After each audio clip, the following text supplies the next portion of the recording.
Hi friends, పల్లి చట్నీ ఎలా తయారు చేసుకోవాలో చూసేయండి ఫ్రెండ్స్. ముందుగా స్టవ్ ఆన్ చేసుకొని కడాయి పెట్టుకోవాలి. కొన్ని పల్లీలను వేసుకోవాలి. ఫ్లేమ్ సిమ్లో పెట్టుకొని కలుపుతూ ఫ్రై చేసుకోవాలి.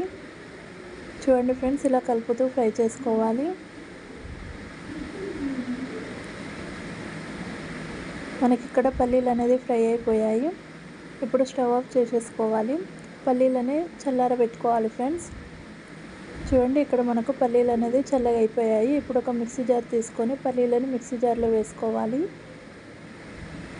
కొన్ని పచ్చిమిర్చిని కట్ చేసి వేసుకోవాలి. కొన్ని ఎల్లిపాయలను వేసుకోవాలి.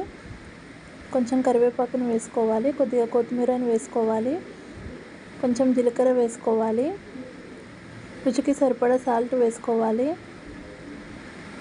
కొన్ని వాటర్ వేసుకోవాలి. ఇప్పుడు మూత పెట్టేసుకొని ఫైన్ పేస్ట్ లాగా చేసుకోవాలి. చూడండి, ఇలా చేసుకొని పెట్టుకోవాలి. ఇప్పుడు స్టవ్ ఆన్ చేసుకొని కడాయి పెట్టుకోవాలి. 1 స్పూన్ ఆయిల్ వేసుకోవాలి. కొద్దిగా జీలకర్ర వేసుకోవాలి. కొంచెం ఆవాలు వేసుకోవాలి. కొన్ని ఎండుమిర్చిని వేసుకోవాలి.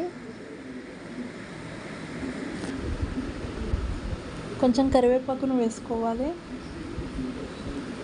కొద్దిగా కొత్తిమీరను వేసుకోవాలి. వేసుకొని ఒకసారి మొత్తం మిక్స్ చేసుకోవాలి.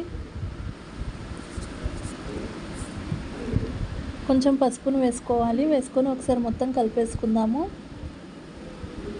ఇప్పుడు మనం చట్నీని వేసేసుకోవాలి. వేసుకొని ఒకసారి మొత్తం కలిపేసుకోవాలి. ఇప్పుడు స్టవ్ ఆఫ్ చేసేసుకుందాం. అంతేనండి. ఇప్పుడు సర్వింగ్ బౌల్లోకి తీసేసుకుందాం. ఎంతో టేస్టీ ఉండే పల్లీ చట్నీ రెడీ. ఈ వీడియో కనుక మీకు నచ్చినట్లయితే like, share, subscribe to my channel friends. Bye bye.